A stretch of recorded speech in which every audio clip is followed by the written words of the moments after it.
शुरुआत करेंगे इस वक्त की अहम खबर के साथ। पाकिस्तानी टेरर मॉड्यूल के मामले से जुड़ी ये अहम खबर। महाराष्ट्र एटीएस ने एक और मुलजिम को इस सिलसिले में गिरफ्तार किया है। जाकिर शेख से पूछताछ के दौरान गिरफ्तार मुलजिम का नाम सामने आया। आपको बताएं कि मुंब्रा इलाके में एटीएस ने छापेमारी कार्रवाई की और तब ये तमाम चीजें सामने आई। गिरफ्तार मुलजिम को आज अदालत में पेश किया जाएगा। तो पाकिस्तानी टेरर मॉड्यूल का मामला लगातार हम देख रहे हैं कि किस तरह से महाराष्ट्र में इस सिलसिले में कार्रवाई की जा रही है और अब ये खबर कि महाराष्ट्र एटीएस ने एक और मुलजिम को गिरफ्तार किया है। जाकिर शेख से पूछताछ के दौरान गिरफ्तार मुलजिम का नाम सामने आया था। मुंब्रा इलाके में एटीएस ने छापा मारा।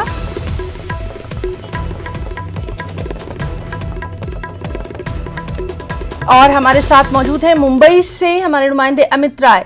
अमित, लगातार हम देख रहे हैं कि जिस तरह से एटीएस की तमाम तर कार्रवाई जारी है, अभी की आपसे तफसीलात चाहेंगे।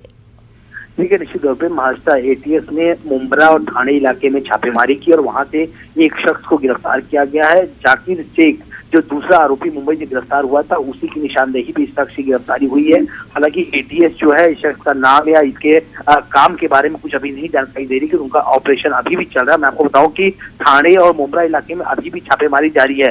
पहले मुंबई से समीर कालिया गिरफ्तार होता है, जिसको डी कंपनी से फंडिंग, हथियार और विस्फोटक यानी आतंकी साजिश के लिए लॉजिस्टिक मुहैया कराए जा रहे थे। उसके बाद जो है मैं आपको बताऊं, दूसरी गिरफ्तारी जो है यहाँ पर होती है जाकिर शेख की। जाकिर शेख जो है वो पड़ोसी देश के नागरिक एंथोनी नाम के व्यक्ति के संपर्क में था और एटीएस एंथोनी और आतंकी साजिश में उसकी भूमिका के बारे में जानकारी जुटा रही है। बताया जा रहा है कि जाकिर महाराष्ट्र और देश के अन्य इलाकों में विस्फोटकों का उपयोग कर आतंकी हमले की साजिश रचने के लिए भी कुछ लोगों के संपर्क में था। और अब इस मामले में मुंबई से तीसरी गिरफ्तारी हुई है। कुछ देर बाद जो है उसे कोर्ट में प्रोड्यूस किया जाएगा, तब पता चलेगा उस शख्स का नाम क्या है और किस आरोप में और क्या क्या जो है एटीएस को जो है जानकारी मिली है वो कोर्ट में जो साझा करेंगे, उसके बाद से और भी इनपुट सामने आएंगे। जी, तो इस बेहद अहम खबर पर लगातार नजर बनी हुई है। अमित, बहुत बहुत शुक्रिया आपका तमाम तर जानकारी के लिए। पंजाब के वज़ीर आला के इंतखाब को लेकर तजस्सुस हनूज बरकरार है। चंडीगढ़ में होने वाली कांग्रेस लेजिस्लेटिव पार्टी की मीटिंग भी मुलतवी कर दी गई। ज़राए के मुताबिक अंबिका सोनी ने वज़ीर आला बनने से इनकार कर दिया। अंबिका सोनी ने पंजाब की सियासत में आने से ही इनकार कर दिया। साथ ही उन्होंने किसी सिख को वज़ीर आला बनाने का मशवरा दिया। इसके बाद नवजोत सिंह सिद्धू का नाम गर्दिश करने लगा है।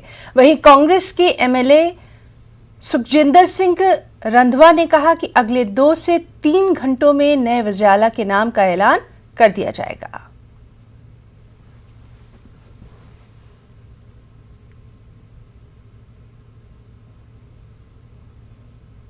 कभी किसी के साथ संपर्क नहीं करती, वो अपना ऑर्डर भेजती है। ये कांग्रेस का एक ट्रेडिशन है और एक जो है फैक्ट है कि हम जब उनको ऑथराइज कर देते हैं कि कांग्रेस हाईकमांड डिसीजन करेगी तो उसके बाद तो कोई विकल्प रह नहीं जाता। तो कब तक सर आने का टाइम कब तक आ जाएगा? देखिए कि एक स्टेट का बहुत बड़ा डिसीजन होता है और हर लीडर को पूछना होता है, हर से बात करनी होती है। अकेले एमएलएस के साथ बात नहीं होती, जो पुराने लीडर्स हैं, जो पार्टी के स्टॉलवार्ट हैं, उनके साथ भी बात की जाती है और हाईकमांड पूरा कर रही है। मरकजी वज़ीर मुख्तार अब्बास नकवी ने पंजाब में जारी सियासी रस्साकशी पर अपने रद्द-ए-अमल का इजहार किया। क्या कुछ कहा, आइए देखते हैं। ये अपनी पार्टी का अंदरूनी मामला है, उनकी पार्टी उसको समझेगी और सुलटाएगी। कई सवाल हैं जिसको कि कांग्रेस पार्टी को जवाब देना होगा, जो सवाल की उन्हीं की पार्टी के नेता ने खड़ा किया है। लेकिन जहाँ तक आज के स्थिति में, क्योंकि वो सब इंटरनल इश्यूज हैं उनके, वो तय करेंगे, सुलझाएंगे नहीं सुलझाएंगे, ये उनकी अपनी समस्या है। लेकिन इतना जरूर है, कांग्रेस पार्टी के लिए यही कहा जा सकता है, एक बहुत पुरानी कहावत है कि रोम जल रहा था, नीरो बांसुरी बजा रहा था। लेकिन आजकल कांग्रेस जो है वो रोम जल रहा है, नीरो बेसुरी बांसुरी बजा रहा है। उधर शिवसेना तर्जुमान संजय राउत ने इसे कांग्रेस पार्टी का अंदरूनी मामला करार दिया और कहा कि हर पार्टी में अंदरूनी इख्तिलाफात होते हैं, ये कोई नई बात नहीं। क्या कुछ कहा, आइए देखते हैं। साहब ने इस्तीफा दिया है या मुख्यमंत्री पद को छोड़ा है, ये कांग्रेस पार्टी का अंदरूनी मामला है। अब गुजरात में रूपानी साहब ने इस्तीफा दिया, आप नहीं पूछते, या और किसी उत्तराखंड में कोई इस्तीफा देता है, तो कांग्रेस पार्टी की अपनी अंदर की बात है। वहाँ के विधायक दल का कोई ऐसा निर्णय हुआ होगा। ठीक है, होता है हर पार्टी में ऐसा, मुख्यमंत्री बदलते हैं, मंत्री बदलते हैं, उसमें क्या है। पंजाब एक सेंसिटिव स्टेट है, बॉर्डर स्टेट है, हम सभी को उस स्टेट के ऊपर ध्यान देना चाहिए। यूपी के वज़ीर आला योगी आदित्यनाथ ने अपनी हुकूमत के 4.5 साल मुकम्मल होने पर प्रेस कॉन्फ्रेंस की और इसमें उन्होंने हुकूमत की कारकर्दगी पेश की। योगी आदित्यनाथ ने कहा कि उत्तर प्रदेश हर शोबे में तेजी से आगे बढ़ रहा है। रियासत में सियाहत के फरोग के लिए इक़दाम उठाए गए हैं। यूपी की शानदार विरासत को दुनिया के सामने पेश किया गया है। उन्होंने ये भी कहा कि कारोबार यानी तिजारत में आसानी पैदा करने के मामले में यूपी दूसरे नंबर पर है।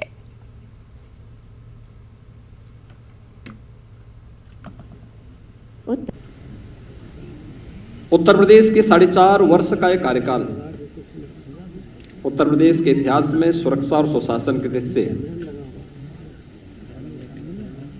एक स्मरणीय कार्यकाल माना जाएगा। आपने देखा होगा, ये वही उत्तर प्रदेश है जहां पर पेशेवर अपराधी और माफिया सत्ता के शागिर्द बनकर के सत्ता के संरक्षण में भय और दहशत का माहौल पैदा करते थे, अराजकता फैलाते थे। दंगा प्रदेश की प्रवृत्ति बन चुकी थी। आपने 2012 से 2017 के बीच के इस कालखंड को भी देखा होगा, क्योंकि ज्यादा पुरानी बात मैं नहीं, केवल इससे ठीक पहले का जो कार्यकाल था उसमें देखा होगा कि हर तीसरे चौथे दिन एवरेज एक बड़ा दंगा उत्तर प्रदेश में हुआ है। लेकिन पिछले 4.5 वर्ष के अंदर उत्तर प्रदेश में कोई दंगा नहीं हुआ। अपराधी और माफिया किसी भी जाति, किसी भी मत, किसी भी मजहब, किसी भी क्षेत्र का रहा हो, पूरी सख्ती के साथ कानून के दायरे में उसे ला करके उसके खिलाफ पूरी सख्ती के साथ कार्रवाई भी की गई। 1800 करोड़ रुपए से अधिक की सरकारी संपत्ति जब्त की गई और जब्त करने के साथ साथ जहां पर उन्होंने अवैध निर्माण किए थे वहां पे ध्वस्तीकरण के लिए भी कार्रवाई पूरी मजबूती के साथ चली है। लखनऊ में आप सभी पत्रकार मित्रगण जानते होंगे कि कभी प्रदेश के अंदर सुशासन की क्या स्थिति थी। मुख्यमंत्री बनते थे, अपने स्वयं के आवास बनाने के लिए उनमें होड़ लगती थी, सरकारी बंगले गिराए जाते थे। स्वयं के मकान बनाने के लिए और अपने लिए हवेली, बड़ी बड़ी हवेली बनाने के लिए उनमें एक प्रतिस्पर्धा चलती थी। लेकिन ये 4.5 वर्ष प्रदेश के अंदर सुशासन को समर्पित थे, लोक कल्याण संकल्प पत्र के अनुसार सुशासन को समर्पित थे। और हम लोगों ने अपने आवास नहीं, बल्कि हम लोगों ने प्रदेश के 42 लाख गरीबों के आवास बनाए हैं। 42 लाख गरीबों को एक एक आवास उत्तर प्रदेश के अंदर उपलब्ध करवाया गया। यही तो सुशासन है। कांग्रेस तर्जुमान सुप्रिया श्रीनाथ ने पीएम मोदी के जन्मदिन पर रिकॉर्ड वैक्सीनेशन को लेकर तंज किया है। उन्होंने कहा कि हर रोज इतनी ही तादाद में वैक्सीनेशन होना चाहिए। क्या कुछ कहा, ये देखते हैं। प्रधानमंत्री मोदी जी से मेरा एक आग्रह है कि अपना जन्मदिन अगले 30 दिन मनाइए इस देश में, जिससे हर रोज 2 करोड़ लोगों को वैक्सीन लगे, जिससे कि सारी जनसंख्या को वैक्सीन लग जाए। क्योंकि सत्य ये है कि 21 जून को इसी साल 80 लाख वैक्सीन लगाए गए थे जब प्रधानमंत्री मोदी जी ने वैक्सीनेशन दोबारा अपने हाथ में लिया था। लेकिन वो कैसे हुआ था ये भी सर्वविदित है। कर्नाटक, मध्य प्रदेश, गुजरात, उत्तर प्रदेश में वैक्सीनेशन रोक दिया गया था, थाम दिया गया था पहले 3-4 दिन, और फिर ये एक आर्टिफिशियल हाइक हुई थी। मेरा ये मानना है कि आज हिंदुस्तान ने डबल डोज सिर्फ और सिर्फ अपनी 13% पॉपुलेशन को कल तक लगाई थी। ये रोज होना चाहिए, ये सिर्फ सुर्खियां बटोरने का काम नहीं होना चाहिए। 113 देश ऐसे हैं जिन्होंने हमसे ज्यादा अपनी जनसंख्या को डबल वैक्सीनेट किया है। तो इधर उधर की बातें छोड़कर अगर प्रधानमंत्री मोदी जी ये वादा दिलाते हैं कि 2 करोड़ वैक्सीन रोज लगेंगे अब से, तो मैं इसका स्वागत करती हूं। लेकिन हम और आप दोनों जानते हैं कि ऐसा नहीं होगा। लेकिन ये भी दर्शाता है कि क्षमता है, पॉलिटिकल विल नहीं है लगाने की। एमआईएम सदर असदुद्दीन ओवैसी ने बीजेपी और कांग्रेस दोनों पर अपने अंदाज में तनकीद की है। उन्होंने कहा कि MIM किसी भी पार्टी से खौफजदा हरगिज नहीं है। असदुद्दीन ओवैसी ने कहा कि अमित शाह के निर्मल दौरे से इस बात का साफ अंदाजा हो गया है कि बीजेपी MIM से कितनी खौफजदा है। जलसा हुआ, वजीर दाखिला है, कांग्रेस का जलसा हुआ, कहाँ पे हुआ आजकल नहीं मालूम कहाँ है तो खैर जलसा हुआ। दोनों जलसों में जिक्र खैर मजलिस का ही होता है। इनके पेट में इनको क्या पेचिश की बीमारी है? यानी ऐसा दिखता है कि घर में सुकून नहीं मिल रहा, मजलिस के खिलाफ बोले तो सुकून मिलता है लोगों को। उन निर्मल में बोल रहे, इन्हों कहा वहां बोल रहे। अरे अपनी बात करो ना। नहीं, मजलिस को ऐसा करेंगे कि अरे मजलिस को इंशाल्लाह तुम कुछ भी नहीं कर सकते। अरे पहले तुम तय कर लो तुम्हारा दुश्मन कौन है। तुम पूरे मिलकर लड़ना चाह रहे, आ जाओ, तैयार हो।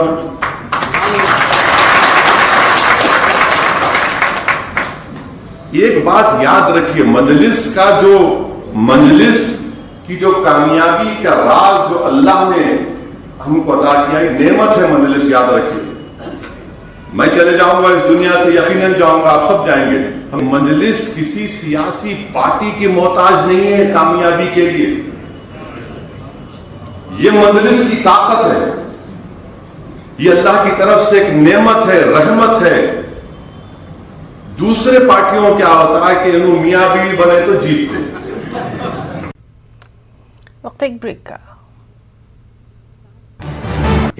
जम्मू कश्मीर के श्रीनगर में साइकिल रेस का खास एहतमाम किया गया। डीजीपी दिलबाग सिंह ने हरी झंडी दिखाकर इस रेस का आगाज किया और बड़ी तादाद में मकामी नौजवानों ने इस साइकिल रेस में हिस्सा लिया। पुलिस गोल्फ कोर्स श्रीनगर से इस रेस का आगाज हुआ।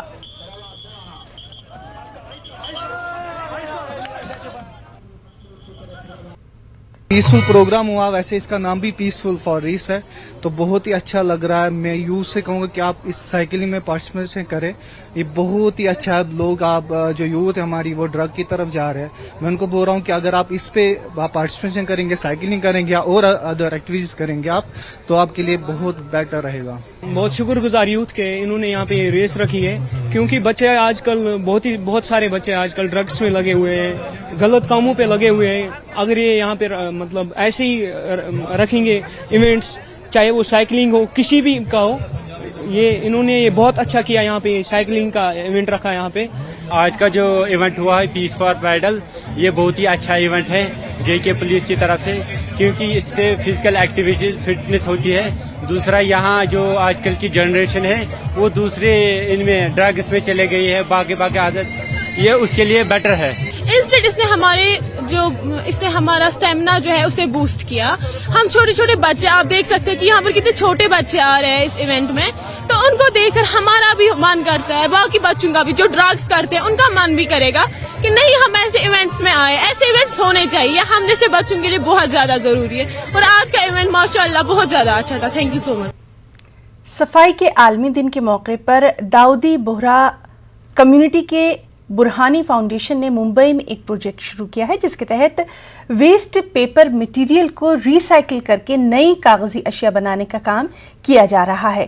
बोहरा कम्युनिटी इस प्रोजेक्ट को मुल्क भर में अपने मराकज़ में खोलने की तैयारी कर रही है। खास रिपोर्ट।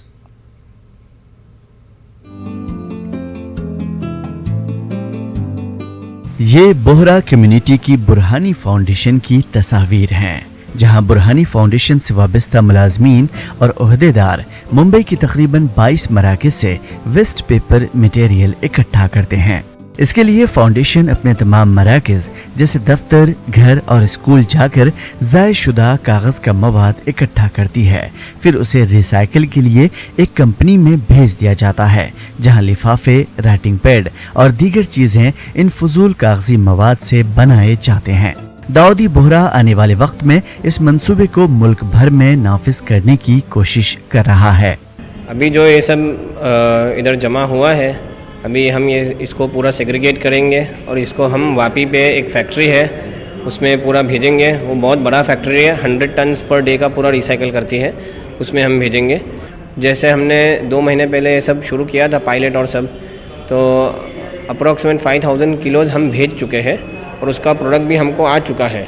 उसका हमने अप्रॉक्सीमेट 2 लाख एनवेलप्स बना लिए हैं और उसको हमने यूज़ में भी ला लिए हैं। और अभी ये भी उम्मीद है कि वो जो एनवेलप्स रिसाइकिल किए हैं वो फिर से हम रिसाइकिल में दें, क्योंकि 5 टाइम्स रिसाइकिल हो सकता है पेपर, तो वैसा हमारा उम्मीद है। बोहरा कम्युनिटी की बुरहानी फाउंडेशन की इस रिसाइकलिंग ड्राइव में टोलोबा कुल्लियात और नज़ाफत नामी तंजीमें भी मिलकर काम कर रही हैं। मुंबई में कुल 22 सेंटर्स से मटेरियल्स लाए जाते हैं। उनको इकट्ठा करने के लिए 150 नौजवानों को शामिल किया गया है। उसके बाद तमाम कागजात को अलग अलग तरतीब दिया जाता है और उन सब का अकाउंट रखा जाता है। बुरहानी फाउंडेशन के साथ मिलकर हम लोग ने ये पेपर ड्राइव इनिशिएटिव लिया है, जहाँ पे बॉम्बे में हमारे जो 22 सेंटर्स हैं वहाँ पे हमारे एक रिप्रेजेंटेटिव हैं, टोलोबा के भी रिप्रेजेंटेटिव हैं, कम्युनिटी के भी रिप्रेजेंटेटिव हैं। उनके साथ मिलके फर्स्टली हमने गूगल फॉर्म बनाया है। गूगल फॉर्म सबको भेजा था, हमारे जो कम्युनिटी के चैनल्स होते हैं, व्हाट्सएप चैनल्स, ब्रॉडकास्टिंग चैनल्स, और उसके बाद में वहाँ से जो रिस्पॉन्स आए हैं उसके हिसाब से हमने टीम्स को डिवाइड किया है। 5 सेंटर्स अलग अलग उसमें हमने डिवाइड किया है और कलेक्शन सेंटर्स रखे हैं। वहाँ पे members based on the data, जो हमारे पास डेटा आता है गूगल फॉर्म के थ्रू, उसको हम डिवाइड करके सब मेंबर्स को भेजते हैं और फिर मेंबर्स वहाँ जाके कलेक्शन करते हैं। उसमें जो गूगल फॉर्म दिया है उसमें हमने एक क्राइटेरिया ये भी रखा है कि हमने वो वेट भी रखा है कि क्या वेट है जो पेपर्स आप देने वाले हो। सो बेस्ड ऑन दैट, अगर सब जो बाइक पे आ जाता है तो बाइक पे, या तो फिर टेम्पो चाहिए या तो फिर टैक्सी चाहिए, तो उस हिसाब से मेंबर्स जाते हैं और सब कलेक्शन करके फिर एक कॉमन सेंटर पे लाके ड्रॉप करते हैं। वेस्ट रिसाइकलिंग की इस ड्राइव में काम करने वाले दाऊदी बोहरा के मुताबिक अब तक इस ड्राइव की पहली पायलट ड्राइव में 5000 किलोग्राम बेकार कागजी मवाद भेजे जा चुके हैं, जिससे 2 लाख नए लिफाफे और राइटिंग पैड बनाए जा चुके हैं। और अब इस ड्राइव के दूसरे मरहले में 6000 किलोग्राम बेकार कागजी मवाद भेजने के लिए तैयार है। 52 में धर्मगुरु सैयदना मोहम्मद भाई ने ये विज़न दिया था और बुरहानी फाउंडेशन को 30 साल पहले इस्टेब्लिश किया था। आज उनके बेटे सैयदना मुफद्दल सैफुद्दीन ये विज़न को आगे ले जा रहे हैं और हम उनके गाइडेंस के नीचे काम कर रहे हैं। अभी जो पेपर का शुरू किया है वो उसका हमने पहले 2 बार ड्राइव किया था, वो सक्सेस हुआ पायलट प्रोजेक्ट, और आज हमने मुंबई के 22 सेंटर्स में ये प्रोजेक्ट किया है। मुंबई के दाऊदी बोहरा सेंटर से जमा किया गया तमाम ज़ायशुदा कागजी मवाद गुजरात के वापी में वाक़े एक रिसाइकलिंग कंपनी को भेज दिया जाता है। ये तस्वीर उसी कंपनी की है। बुरहानी फाउंडेशन ने अब तक सिर्फ मुंबई में इस तरह से ज़ायशुदा कागज के मवाद को रिसाइकिल करके कागज की नई मसनूआत बनाना शुरू की हैं, लेकिन आने वाले वक्त में फाउंडेशन मुल्क भर में इस तरह की मुहिम शुरू करने की मंसूबाबंदी कर रहा है। मुंबई से न्यूज़ 18 उर्दू के लिए सर्वेश तिवारी की रिपोर्ट। लखनऊ में एक प्लास्टिक फैक्ट्री में भयानक आग लग गई। प्लास्टिक फैक्ट्री में मौजूद लाखों का सामान जलकर खाकस्तर हो गया। आग इतनी शदीद थी कि फायर टेंडर की 11 गाड़ियों ने सख्त मशक्कत के बाद इस आग पर काबू पाया। किसी जानी नुकसान की कोई इत्तला नहीं है। यूपी के कई अजला में वायरल बुखार और डेंगू फीवर के मामले बढ़ते जा रहे हैं। अस्पतालों में बेड्स की कमी देखी जा रही है। इलाहाबाद, कानपुर, लखनऊ, फिरोजाबाद समेत तमाम अजला में अस्पतालों में मरीजों की तादाद है कि दिन ब दिन बढ़ती जा रही है और वायरल बुखार का शिकार सबसे ज्यादा बच्चे हो रहे हैं। कानपुर में अब तक वायरल बुखार और डेंगू से 15 लोगों की मौत की खबर है। कानपुर के कल्याणपुर और करोलसोली गांव सबसे ज्यादा मुतासिर हैं। गांव के 600 खानदान अब नकले मकानी तक पर मजबूर हो गए हैं। घरों में ताले दिखाई दे रहे हैं। लोगों को शदीद दिक्कतों का सामना है। महकमा सेहत और इंतजामिया को लेकर भी लोगों में सख्त नाराजगी देखी जा रही है। हालांकि इंतजामिया की जानिब से गांव में एंटी लार्वा का छिड़काव किया जा रहा है।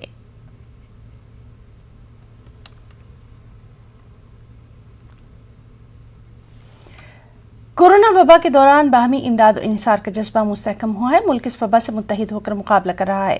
टीकाकारी के ऐलान के बाद हम बेहतर ताउन करें जिससे हम कोरोना को मात देने की जानिब कदम बढ़ा सकें।